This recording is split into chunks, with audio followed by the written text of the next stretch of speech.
नमस्कार, मैं दीपक शर्मा, मेरे यूट्यूब मंच पर आपका स्वागत।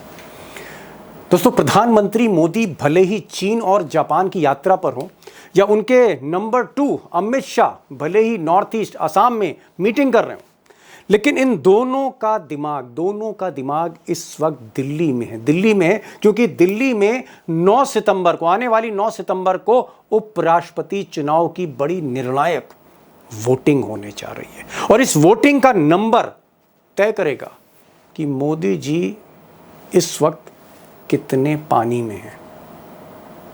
अब दोस्तों, एक बात क्लियर कर दूं कि उपराष्ट्रपति के चुनाव में सिर्फ लोकसभा और राज्यसभा के मौजूदा सांसद ही वोट देते हैं। Only MPs vote in vice president election. और खबर ये आ रही है, जिसने बेचैन कर रखा है गुजरात लॉबी को, खबर ये आ रही है कि बीजेपी के बागी सांसद, बीजेपी के असंतुष्ट सांसद इस वक्त विपक्ष के संपर्क में। और यही नहीं, नायडू बाबू के 16 सांसद, लोकसभा के 2 सांसद, राज्यसभा के 18 सांसद, उनमें से भी कई सांसद सीधे फोन पर बातचीत कर रहे हैं जस्टिस रेड्डी से। अब ये justice Sudarshan Reddy opposition, total opposition के उम्मीदवार हैं, जो बीजेपी यानी एनडीए के उम्मीदवार सीपी राधाकृष्णन से मुकाबला कर रहे हैं उपराष्ट्रपति की कुर्सी को लेकर। अब दोस्तों, बात यहीं खत्म नहीं होती। बीजेपी के लिए जो परेशानी है वो इसलिए है क्योंकि कई सांसद, बीजेपी के कई सांसद जो असंतुष्ट ग्रुप के हैं, जो आप कह सकते हैं मोदी और शाह के गुड बुक्स में नहीं हैं, या फिर उन्हें 11 सालों में कोई पद, कोई कुर्सी नहीं मिली, उनको पूरी तरह से इग्नोर किया गया, ऐसे जो सांसद हैं, चोरी छुपे उनकी बातचीत का दौर जारी है। और दिल्ली में कई इस तरह की मीटिंग्स हो रही हैं। कुछ ऐसे सांसद हैं जो राहुल गांधी के संपर्क में, कुछ ऐसे सांसद हैं शरद पवार के संपर्क में, कुछ ऐसे सांसद दक्षिण भारत के हैं जिनसे रेवंत रेड्डी जो है वो राबका साबका कर रहे हैं। कुल मिलाकर बीजेपी यानी अमित शाह की टीम को लगता है कि कहीं इस बार बीजेपी या एनडीए के सांसद क्रॉस वोटिंग ना कर दें। क्रॉस वोटिंग का मतलब है कि पार्टी लाइन से अलग हटकर वोट ना कर दें। अब ये डर इसलिए होता है क्योंकि अक्सर उपराष्ट्रपति के चुनाव में क्रॉस वोटिंग होती है, और क्रॉस वोटिंग इसलिए होती है क्योंकि ये गुप्त मतदान होता है, सीक्रेट बैलेट होता है, सीक्रेट वोटिंग होती है। और ऐसी सीक्रेट वोटिंग होती है कि किसने किसको वोट दिया, किस पार्टी के किस सांसद ने किसको वोट दिया, इसकी पहचान नहीं हो पाती। इसलिए क्रॉस वोटिंग का डर है मिस्टर शाह को, मिस्टर शाह की टीम को। अब दोस्तों, अमित शाह की जो टीम है, जिसमें धर्मेंद्र यादव केंद्रीय मंत्री हैं, पीयूष गोयल हैं, ये भी केंद्रीय मंत्री हैं, इसके अलावा इसमें भूपेंद्र यादव हैं, ये भी मंत्री हैं, जेपी नड्डा हैं, बीजेपी के अध्यक्ष हैं। ये जो कोर टीम है अमित शाह की, जो मोदी जी के निर्देशों पर ये चुनाव लड़वा रही है, इसका जो डर है वो डर वाजिब है। वाजिब इसलिए है क्योंकि नायडू बाबू जो एनडीए में हैं, किंग मेकर हैं, इन्होंने दिल्ली में आकर बाकायदा कैमरे पर कहा कि मैं एनडीए के उम्मीदवार यानी सीपी राधाकृष्णन का ही समर्थन करूंगा, मेरी पार्टी उन्हीं का समर्थन करेगी। अब यहाँ पर एक पेच है। पेच ये है कि एक तो सीक्रेट वोटिंग यानी गुप्त मतदान है, दूसरी तरफ नायडू बाबू जो हैं उनके पुराने मित्र जस्टिस रेड्डी रहे, यानी जो विपक्ष के उम्मीदवार हैं जस्टिस रेड्डी, ये नायडू बाबू के बड़े पुराने दोस्त हैं आंध्र प्रदेश के। और सिर्फ दोस्ती नहीं है, जस्टिस रेड्डी ने एक बहुत ही क्रूशल वक्त पर, जब नायडू मुसीबत में थे, जब नायडू अपनी पार्टी में एकदम अलग थलग थे, उस वक्त रेड्डी साहब ने मदद की थी, रेड्डी साहब की मदद की थी। आगे मैं तफसील से एक्सपर्ट के जरिए आपको पूरी पिक्चर क्लियर करूंगा कि किस तरह से मदद की थी। और आज की तारीख में रेड्डी और नायडू में कभी संबंध, कभी रिश्ते बिगड़े नहीं। तो क्या नायडू बाबू भले ही चेहरे पर मोदी जी के उम्मीदवार का समर्थन करते रहें, भीतर ही भीतर गुप्त मतदान में क्या खेल हो सकता है? अब एक और डर है। अब ये जो डर है वो राहुल गांधी ने कहीं ना कहीं पैदा कर दिया।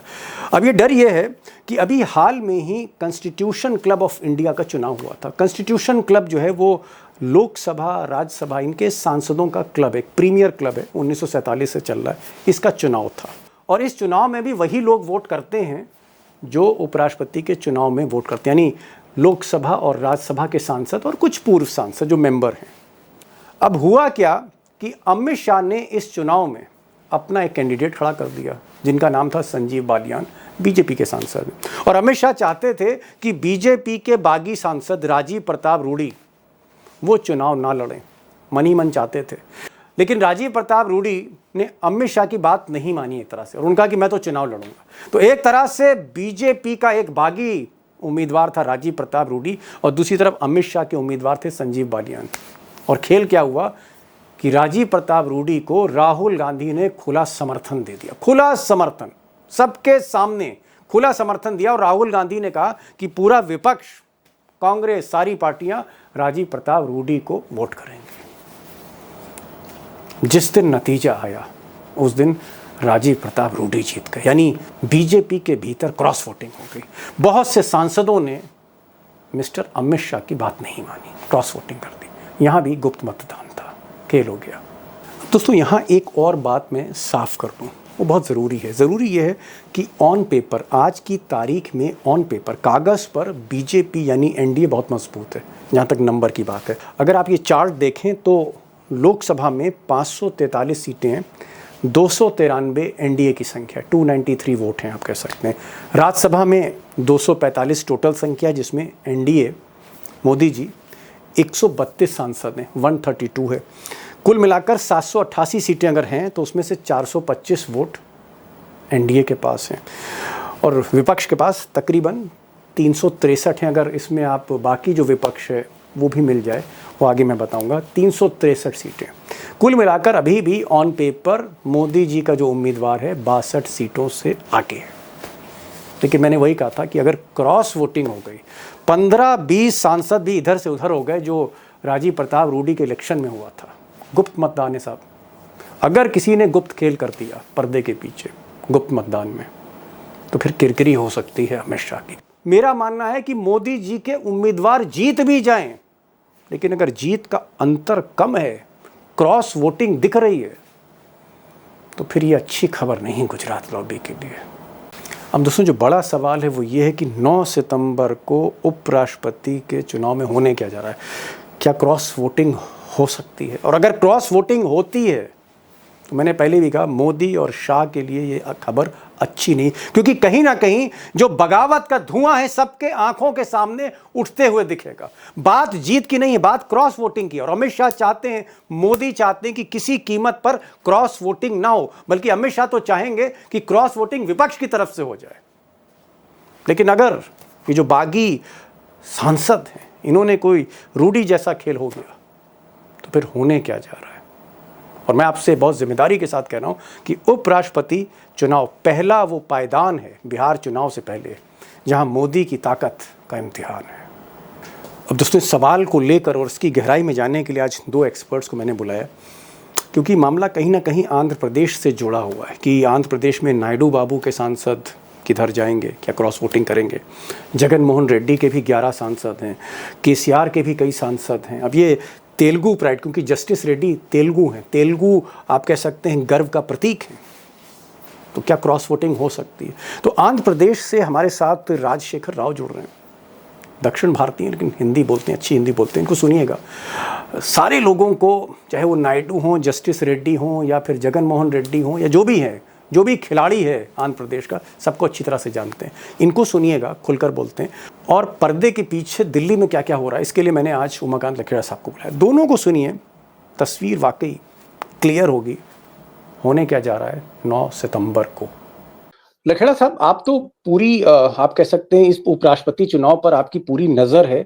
क्या ये बात सही है कि जो अपोजिशन के उम्मीदवार हैं, सुप्रीम कोर्ट के जस्टिस रहे जस्टिस सुदर्शन रेड्डी, क्या ये सभी सांसदों को फोन कर रहे हैं, चाहे वो एनडीए का हो, चाहे इंडिया का हो, चाहे पक्ष का हो, चाहे विपक्ष का हो? क्या उनको व्हाट्सएप कर रहे हैं, उनको फोन कर रहे हैं, उनको ईमेल कर रहे हैं, उनसे पर्सनल संबंध कर? क्या ये बात सही है कि he is in touch with all MPs?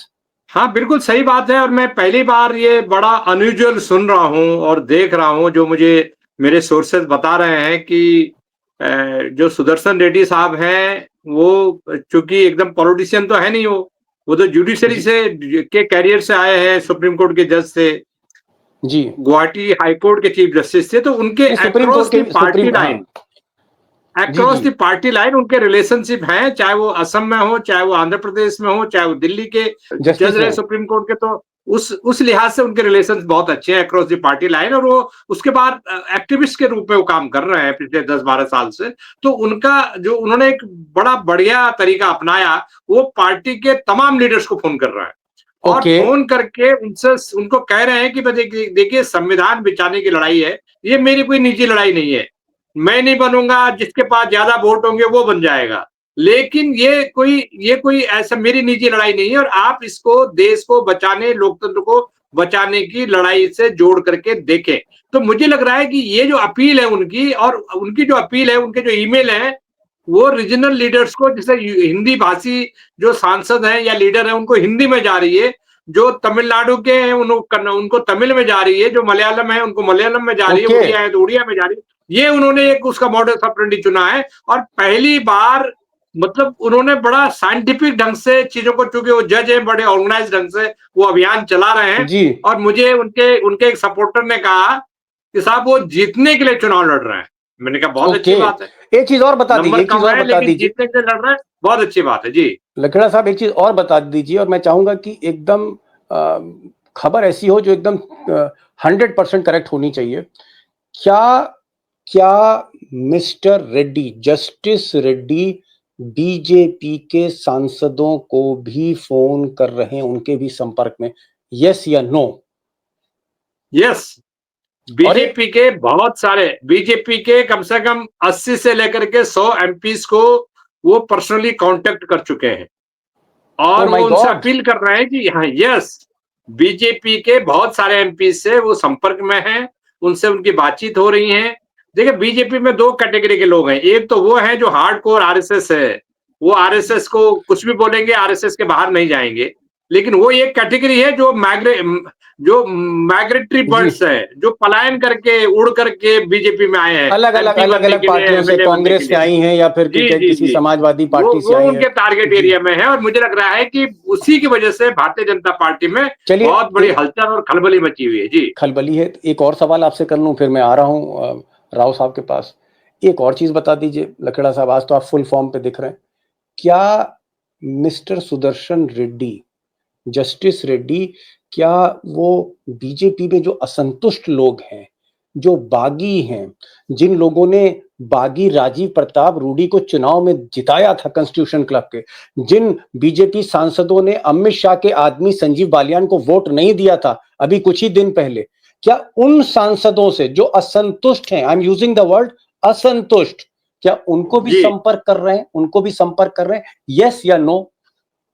देखिए, मैं आपको ये बता दूं कि वो तमाम लोगों से बातचीत कर रहे हैं, जिसमें असंतुष्ट भी हैं। गुजरात ओके, लॉबी की गॉट इट। कार्यशैली से बहुत सारे लोग नाराज हैं।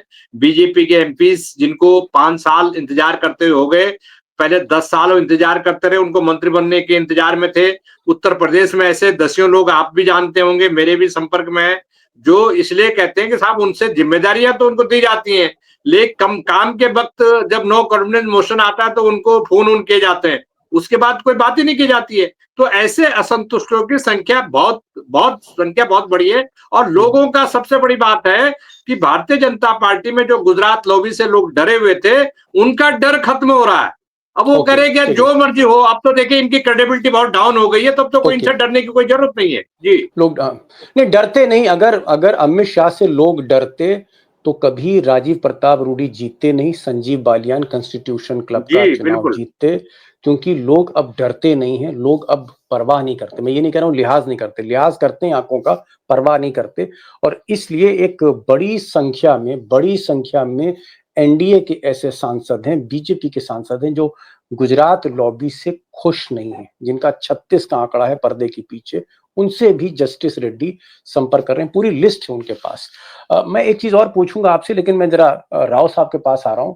मैं सीक्रेट बैलेट पे भी पूछूंगा कि क्या अगर सांसद चुपचाप चुनाव में वोट देता है तो पकड़ा जाता है कि नहीं पकड़ा जाता? ये मैं पूछूंगा कि ये सीक्रेट बैलेट कितना सीक्रेट है, और अगर वाकई सीक्रेट है तो फिर खेल हो सकता है, उम्मीद है। राव साहब, मुझे ये बताइए कि भाई आप तो 30-35 वर्षों से मिस्टर नायडू बाबू को भी देख रहे हैं, रेवंत रेड्डी को भी देख रहे हैं, तो चेले ही थे आपके आगे। आप जगन मोहन रेड्डी को भी देख रहे हैं। मैं आपसे पूछना चाह रहा हूं कि जस्टिस रेड्डी आपके आंध्र प्रदेश के हैं और आप ही के आंध्र प्रदेश के नायडू बाबू हैं। मैं अखबारों में खबर पढ़ रहा था, बहुत से तेलुगु अखबार लिख रहे हैं कि जस्टिस रेड्डी जज बनने से पहले वकील थे और जब वो वकील थे तो वो नायडू बाबू के बड़े क्लोज थे और वो सलाह देते थे। क्या ये बात सही है कि जस्टिस रेड्डी जो इस वक्त अपोजिशन के उम्मीदवार हैं, इनके तार पुराने तार नायडू बाबू से जुड़े हुए हैं? दे वर फ्रेंड्स, ये दोस्त थे पहले। आपने जो कहा बिल्कुल सही कहा आपने। जब एनटी रामाराव को हटाकर उन्होंने एमएलएस का दस्तखत लेके मुख्यमंत्री बने चंद्रबाबू नायडू, तो उनके बीच में एक लड़ाई थी एनटी रामाराव और चंद्रबाबू नायडू के बीच में कि पार्टी का अध्यक्ष कौन होगा, पार्टी का सिंबल किसके पास जाएगा और पार्टी का बैंक अकाउंट में जो पैसा है वो कौन इस्तेमाल करेगा। इसके ऊपर एनटी रामाराव ने कुछ एक बड़ी सभा का आयोजन किया और पैसा कुछ विड्रॉ करने की बात हुई तो एक हाईकोर्ट चले गए चंद्रबाबू नायडू। अच्छा, उस मुकदमा समय फंस आंध्र गया। प्रदेश, हाँ, उस जी। केस में तो आंध्र प्रदेश के चीफ जस्टिस हुआ करते थे उस समय प्रभाशंकर मिश्रा जी। उस समय प्रभाशंकर मिश्रा जी और चंद्रबाबू नायडू के बीच में जो मीडिएटर थे चंद्रबाबू नायडू का पक्ष रखने के लिए, वो यही साहब थे, जस्टिस सुदर्शन रेड्डी साहब थे। ओहो ओहो, मतलब नायडू बाबू की तकदीर का ताला, किस्मत का ताला इन्होंने खोला था, जस्टिस रेड्डी साहब जी ने। बिल्कुल, जी बिल्कुल। एनटी रामाराव का पार्टी का जो सिंबल इनको मिलना, उनका बैंक अकाउंट का ऊपर अधिकार इनको मिलने में ये सुदर्शन रेड्डी साहब का बड़ा हाथ रहा और उस समय से वो दोनों आपस में एक दूसरे के साथ अच्छा। बहुत अच्छे संबंध रहते हैं उनके। अच्छे संबंध थे। अच्छा, एक चीज और बता दीजिए, अच्छे संबंध थे, अच्छे संबंध थे 25-30 बरस पहले, बीच में कोई झगड़ा तो नहीं हुआ? क्योंकि हम देखते कोई हैं भाई झगड़ा झगड़ा नहीं हो गया। हुआ। अच्छा, कोई झगड़ा नहीं, हाल अभी ही भी में उनका संबंध। एक स्टेटमेंट बहुत हमें अट्रैक्ट करता है। उन्होंने कहा कि चंद्रबाबू नायडू ऐन वक्त पर उचित वाइज डिसीजन लेने के लिए वो माने जाते हैं। मुझे उम्मीद है कि चंद्रबाबू नायडू सही समय पर उचित निर्णय लेंगे। ये दबे लफ्जों में उनका इंडिकेशन है या क्या है, हमें चुनाव के बाद में ही पता चलेगा। बड़ी बात जो है वो राव साहब ने कही। उन्होंने कहा कि उपराष्ट्रपति के उम्मीदवार जो जस्टिस रेड्डी हैं, पुराने साथी, आपने सुन लिया किस तरह से मदद करी थी नायडू बाबू का फ्यूचर शेप करने में। और उन्होंने अभी एक बयान भी दिया जस्टिस रेड्डी ने कि नायडू बाबू सही समय पे सही फैसला करते हैं, ये भी बोला है। अब ये इशारा किसकी तरफ मुझे नहीं मालूम। एक और छोटी चीज बता दीजिए, क्या आपको लगता है राव साहब, क्या आपको लगता है, बड़े एक्सपीरियंस्ड आदमी है, क्या आपको लगता है कि जस्टिस रेड्डी जो तेलुगु प्राइड, तेलुगु प्रतीक, आप तेलुगु हैं और आप लोग जो है तेलुगु भाषा पे मर मिट जाते हैं, तेलुगु कल्चर पे, ये हमें पता है। हालांकि आप लोग हिंदी का सम्मान करते हैं, लेकिन तेलुगु प्राइड के लिए आप लोग बहुत जीते हैं। क्या तेलुगु प्राइड के नाम पे, जस्टिस रेड्डी के तेलुगु प्राइड के नाम पे क्रॉस वोटिंग कर सकते हैं कुछ एमपी? जमीर जाग जाए, तेलुगु प्राइड जाग जाए। आपको बता दें कि तेलुगु प्राइड की अगर बात आई तो भाषा के ऊपर प्रदेश बनाने का, राज्य बनाने का जो है, आंध्र प्रदेश से पुट्टी श्रीरामुलु की वजह से रीजनल पार्टी, मतलब लिंग्विस्टिक स्टेट्स बनने का जो है उसका आंदोलन जो है हमने शुरू किया। तब से हमारा तेलुगु प्राइड का आंदोलन चलता रहा। फिर बाद में एनटी रामाराव ने उसको कंटिन्यू किया। हर एक आदमी ये चाहता है कि तेलुगु आदमी को कम से कम उपराष्ट्रपति का पद तो मिलना चाहिए। मतलब न केवल तेलुगु प्राइड के लिए, ये नॉर्थ साउथ डिवाइड को भी कम करेगा। लोगों में जो भावनाएं हैं कि साउथ को नजरअंदाज किया जा रहा है, वो कम करने के लिए भी ये जरूरी है। और एक और बात चल रही है कि वेंकैया नायडू, जो कि स्वाभाविक तौर पर उपराष्ट्रपति को राष्ट्रपति का मौका मिलता रहा, लेकिन वेंकैया नायडू को भारतीय जनता पार्टी ने उस मौके से हटा दिया, तो उसकी भरपाई कम से कम तेलुगु आदमी को सुदर्शन रेड्डी के रूप में मिलना चाहिए। ये माहौल है आंध्र प्रदेश के एमपीस में भी है, एमएलएस में। हालांकि एमएलएस वोट नहीं करते, लेकिन बयान तो ऐसे आ रहे हैं कि ये हमें मौका गंवाना नहीं चाहिए। आंध्र प्रदेश में उत्साह है और लोगों में जिज्ञासा है कि उनके जस्टिस रेड्डी, क्या तेलुगु प्राइड के नाम पर उनको उपराष्ट्रपति चुना जाएगा? ये जिज्ञासा आंध्र प्रदेश में चर्चा है, शहर शहर में वहां चर्चा हो रही है। और एक इशारा इन्होंने किया, राव साहब ने, बड़े पुराने एनालिस्ट हैं, पॉलिटिकल एनालिस्ट, इनका ये कहना है कि भाई तेलुगु के प्राइड की, तेलुगु गर्व की बात जब आएगी तो बहुत से सांसद क्रॉस वोटिंग कर सकते हैं। अब मेरा अंतिम सवाल जो है, आज का अंतिम सवाल मैं जो है वो करूंगा, सबसे इंपॉर्टेंट सवाल है, क्योंकि इस सवाल में ही सारी चाबी जो है छुपी हुई है। क्या मिस्टर लखेड़ा साहब, क्या ये बात सही है कि जब उपराष्ट्रपति का चुनाव होता है तो सीक्रेट बैलेट्स होता है, गुप्त मतदान होता है, और जब एमपी चुपचाप वोट करता है तो ये गुप्त मतदान की पहचान नहीं हो सकती, यानी ये 100% गुप्त है? क्या 100% गुप्त है? क्योंकि मेरा सवाल इसलिए इंपॉर्टेंट है कि अगर गुप्त है तो फिर खेल हो सकता है गुप्त ही गुप्त, सीक्रेट है तो सीक्रेट डील हो सकती। क्या अगर एमपी क्रॉस वोटिंग करे तो पकड़ा नहीं जाएगा? बिल्कुल, देखिए, बिल्कुल पकड़ा नहीं जाएगा, क्योंकि जो सीक्रेट बैलेट ही उसका नाम है, सीक्रेट बैलेट। आप जाएंगे, आपको एक पर्ची मिलेगी, पर्ची को आप बॉक्स में डालेंगे और जहां पर आप उसको टिक कर रहे हैं या उसमें स्टैंप लगा रहे हैं, वो वहां पर कोई नहीं है आपके अलावा। तो ये किस्म से बहुत क्लियर है इसमें कि कहीं से कोई प्रोविजन नहीं है कि वहां पर आपको देख रहा हो कोई, और आप ये कह सकते हैं कि अंतरात्मा की आवाज से वोट डालने की पूरी आजादी होती है। मैंने 5, 6, 7, 8 इलेक्शन देख लिए वाइस प्रेसिडेंट के, और मैंने ये देखा है कि अंतरात्मा की आवाज पर वोट पड़ता है। और मैं आपको एक और बता दूं कि भैरव सिंह शेखावत साहब जब उपराष्ट्रपति का चुनाव हुए थे तो मैं उसमें एज ए रिपोर्टर उस इलेक्शन को कवर कर रहा था। मैं आपको बता दूं कि उस समय वो तो कांग्रेसी नहीं थे, लेकिन वो चुनाव जीत गए और उनको क्रॉस वोटिंग, कांग्रेस के लोगों ने क्रॉस वोटिंग किया। किनको? भैरव सिंह शेखावत को। इसमें कोई दो राय नहीं है कि सीपी राधाकृष्णन साहब के साथ पूरे नंबर हैं, जीतने के पूरे नंबर हैं। और आपके दर्शकों को मैं बता दूं कि आज की तारीख में अगर ओपन बैलेट से चुनाव हो रहा होता तो हम ये चर्चा नहीं कर रहे होते, क्योंकि ओपन बैलेट नहीं हो रहा है, ये सीक्रेट बैलेट हो रहा है। इसीलिए पूरा रोचक हो गया है चुनाव। और ऐसे हालात में जब मौजूदा जो सरकार है, कई तरह के राज्यों में कई तरह की समस्याओं से घिरी हुई है, पार्टी के भीतर सांसदों का असंतोष है और तमाम तरह के झंझट पार्टी के संगठन और सरकार में। जी बिल्कुल, दोनों एक्सपर्ट्स ने जो हमारी बातें कही, दोस्तों निष्कर्ष ये है कि क्रॉस वोटिंग हो सकती है। और लखेड़ा साहब ने कहा कि हम ये डिबेट इसलिए कर रहे हैं, हम ये खबर आपको इसलिए दिखा रहे हैं क्योंकि सीक्रेट बैलेट होगा, गुप्त मतदान से उपराष्ट्रपति चुना जाएगा, और कौन किसको मतदान देता है ये कभी भी जाहिर नहीं हो सकता, उसकी पहचान नहीं हो सकती। इसलिए संभावना है कि बीजेपी के असंतुष्ट या एनडीए के असंतुष्ट या आंध्र प्रदेश की एक बहुत बड़ी संख्या है राज्यसभा लोकसभा में, उसके सांसद अंतरात्मा की आवाज पर, तेलुगु प्राइड की आवाज पर जस्टिस रेड्डी के साथ जा रहे हैं। और इसीलिए जस्टिस रेड्डी अकेले दम पर, क्योंकि नॉन पॉलिटिकल हैं, वो खुद बीजेपी के सांसदों को, बागी सांसदों को फोन कर रहे हैं, ईमेल कर रहे हैं, उनसे संपर्क साध रहे हैं, चाय पी रहे हैं, कॉफी पी रहे हैं। अब होता क्या है ये तो हम आगे कहेंगे, लेकिन हाँ एक चीज जरूर है, फिर मैं क्लियर कर दूं, संख्या बल इस वक्त बीजेपी के साथ है, एनडीए के साथ है। अगर क्रॉस वोटिंग होती है तभी मिस्टर जस्टिस रेड्डी जीत सकते हैं। तो क्या होगा 9 तारीख को तो फिर मैं बताऊंगा, लेकिन दोनों हमारे एक्सपर्ट्स ने एक चीज बता दी है कि खेल हो सकता है, ऐसी परिस्थितियां। लखेड़ा साहब बहुत बहुत शुक्रिया, आज खुलकर बात की। और आप तो हर उपराष्ट्रपति का चुनाव पिछले 25-30 साल से कवर कर रहे हैं, तो ऐसा आप गेस्ट कहाँ मिलेगा। और राव साहब आपने तो कुंडली पूरी खोल दी जस्टिस रेड्डी की और नायडू बाबू की। अब नायडू बाबू वाकई वाइस डिसीजन लेते हैं नहीं लेते हैं तो 9 तारीख को पता लगेगा। बहुत बहुत शुक्रिया, खुलकर बातें हुई और बहुत सी जानकारियां मिली। Thank you so much.